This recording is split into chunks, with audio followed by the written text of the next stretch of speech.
Hi, I'm Ruth at Get Quilts Done, and it's the second part of applying the binding. This is actually done by hand, and I call it a labor of love. It is a lot of work. I do think it's really worth it, and I love the way it looks. And all I can say is, let's get started. All right, so now it's tools of the trade. Everything is being shown on the back of one of the quilts that I'm using. I'm using two different quilts to do this demo. And the reason is it depends on how the camera picks it up. We're going to start looking at the needles. These are by Lori Holt. I really like these needles. It's something new in my studio. I don't know how long they've been around for. They're high quality needles, but what I like about them is they are color coordinated. So when I take them out and I put them in there in the case that I have, I know what they're used for. If I do use them for hacking, I'll use a special note, but I'll remember it because which one by the color that it is. And of course, today I'm using binding. I find that these needles work beautifully when I sew with them, making the binding. And they're color coordinated, like I said, can't go wrong. And here we have these clips. They've been around for a while, but still, I didn't grow up using them. I used the traditional pins when I sewed, so I got pricked quite a bit. I still use them, but I use them in conjunction with these wonderful magic pins. I believe these are the smallest ones. I really recommend them. Eventually, I'm going to be switching over to have these for all my pins. Last but not least is the bottom line thread. And here it is contrasting so you can see it. In one of the quilts I'm actually using a contrasting color, but both of them I'm using Bottom Line by Superior. I recommend this for hand piecing and also for machine piecing. So going on, here we are, and I'm doing this first little quilt that I'm doing, and I'm using the red thread, and this is the back that you're looking at. So you sewed it on the top and you're going to the back. You can see I have one of the pins already in. Now I take the needle and I put it inside the binding. Okay, I put it inside. So that's how I'm starting out, and I'm going to make a knot. I cut not 18 inches like traditionally, I cut 20, and you're going to see why. I actually like to catch the tail of it in order to make tension. Remember, our sewing machine has tension, but when we sew by hand or crochet or anything, we have to create our own tension.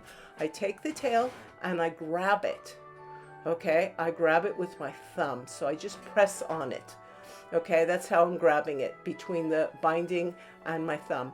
And then I'm going to make a knot, but I'm not really knotting. What I'm doing is I'm doing the basic stitch that I'm going to show you, but I am doing it very close. I'm not traveling. So you see I'm going through the back, through the batting, not through the other side, bringing it up through the binding and going up to the tip.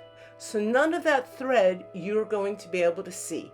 Now usually I would travel, but because I'm beginning, I want to make a knot. And this is how I make a knot. I'm basically going inside of a loop. Now usually when I'm sewing and I'm not demonstrating it, I make the loop very small before I put the needle through. The reason is that otherwise I might make a knot that I don't want. Here we want knots that we want, that we have control over. And if we have a knot we don't want, then we have to rip it out and start again. All right, so I'm going to do that once, but I'm not going to release my thumb until the second time I do the same thing, because this thread is so thin, it might pull through. So, and you can see that my thumb is creating tension. When you're done, you can just take that little piece and cut it off really close, and it'll dissolve inside the quilt. Okay, all of this you just don't see. Even with the red thread, you hardly see it. See, I'm making the second one. Like I said, the loop is much bigger than I usually do. Okay, so now I'm going to actually start sewing. And I'm going to take the pin and I'm moving it over. Take the pins and the clips and move them over, whatever's comfortable for you. Okay, now if you're left-handed, you're doing the same thing, you're just going in a different direction. All right, that's the rules. It's the same thing. You can literally hold a mirror up to make sure if you want to copy it the same way. So you put your needle through the quilt sandwich right now. See, I'm getting it ready, and you can see I'm getting it through the quilt sandwich. So nobody sees it, deep down inside, right towards the edge, not all the way to the edge, otherwise it'll curl, the binding will curl. And you go through the binding and you go right through the top. Okay, now you just keep on sewing like this again and again. But there's a trick that my mother taught me that's really important to do. I actually do this stitch, and it's the same as the knotting stitch, except for I'm traveling and I'm not catching a loop. So I do this 3 times or up to 5 times. The reason is that by doing it 3 to 5 times and then doing another knot in the middle, you're creating a tension. So because your tension keeps on getting farther and farther away, so it doesn't stop working really like a tension. So first off, it creates a tension. The second thing is this is very fragile compared to machine sewing, and it can get unraveled or ripped.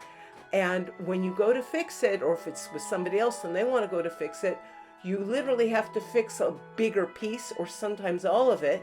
But if you use this system every 3 to 5 times, you don't have to. You will create a little stopping point for wherever it rips, and then you can go on and fix it. That's a really important trick to do also for hemming. I would really recommend it if you're hemming by hand, anytime you do anything by hand. So here I am, and I'm going to show you how I do this. I do the same thing as I did at the beginning, except for I'm not worried about holding my thumb over something for tension. But I only do it once. I don't have to do it twice. So I do it in place one time. You can see there's the needle going through the batting and then coming up to the top, just like we did before, except for now I'm not traveling. I'm getting it really close. Okay, get as close as possible. All right, and I'm pushing it through. And the reason why this is a little bit more difficult than it is because my machine quilting, I did a little bit too close to the edge, and that made it quite a bit more work. I did it on the same one, on the other one too. So I just pull it through, and now you have a knot, and when you go on sewing, you've created tension. All right, so I'm switched over to the other color in order that you can see the what I'm trying to show you better with the camera. So right there, you're seeing the edge that is folded over in a bias. See how one side is folded over on the other? I really like that look, but I want it to be nice and clean on the other side. And there was something that took me a long time to figure out, even though I'm not geometrically challenged. For some reason, I didn't get this. So I'm going to show it to you. You see here that the top side is the left side. That's over on the fold, okay? So if that's the way you're working, whatever side it is that you're working, usually if you're going the other way, it'll be, it usually works that way, but who knows.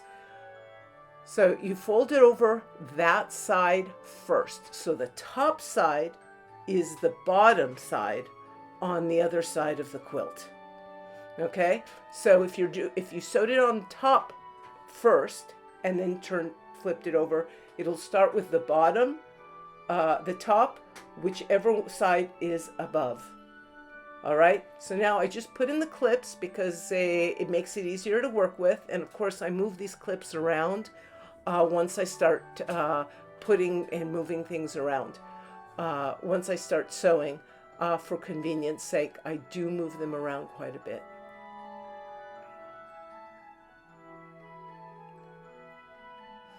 All right, so you're going to see I'm going to take that clip and move it over now that I see that it's too close.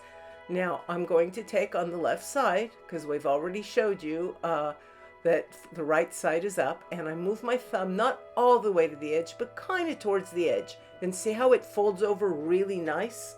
If you try going the other way, it won't work as easily as that. I make sure I double check.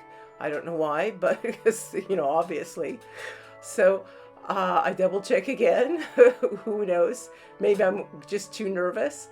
And I I put my one thumb over it and take the other thumb and I do the same.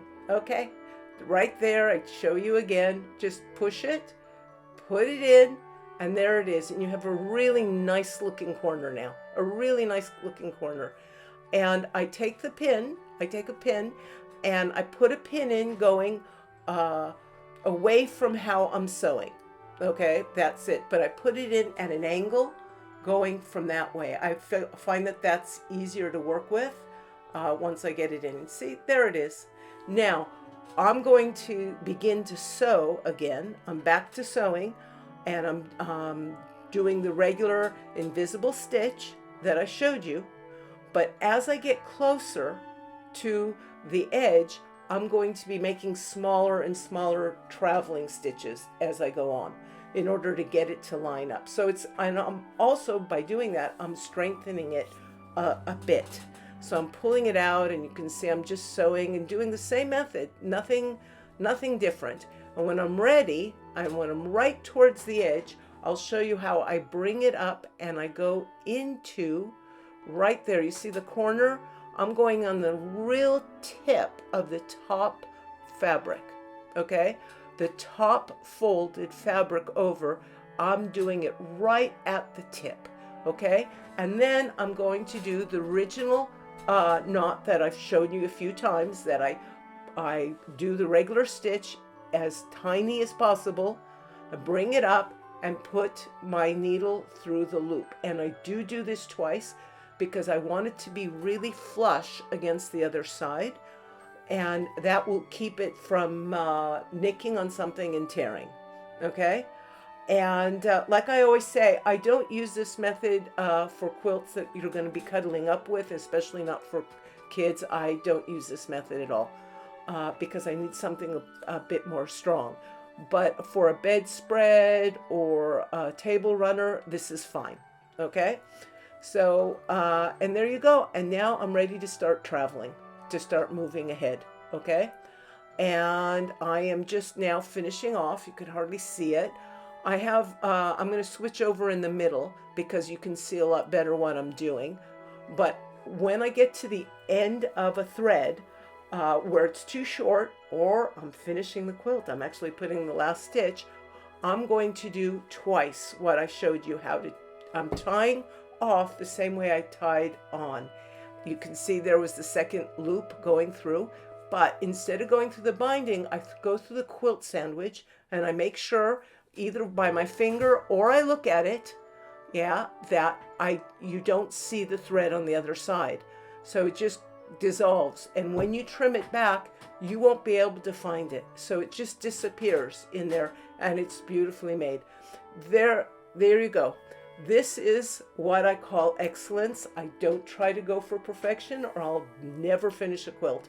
You're seeing the bottom of the table runner, on bottom corner, and the top is the table runner, the right side up, and you're seeing the right side up of the mat. All three of them, the corners look the same. They're on the bias. The middle one, you can really see the seam that is made from the bias strips. All of them I'm very happy with. Okay, we have finished. The labor of love is done. I hope that you really enjoyed the process, and that we all learned a lot. Taking it apart for me and really watching what I do is really meaningful. Also teaching you how to do some of the methods by hand that was taught to me by my mother is really special. That I could pass that on to other people because it's something she was very, very good at. And I'm glad that I was able to learn from her. This is it. This is the piece that's done. I still have some threads I have to trim, but you can see I really love the way it looks.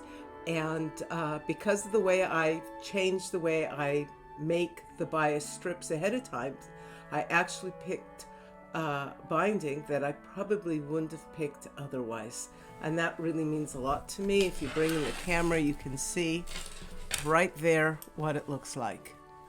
Okay, isn't that nice? Now when I iron it, these will eventually be straighter, and I will iron it. It'll take me a little bit of time to do that, but I just love the way it looks.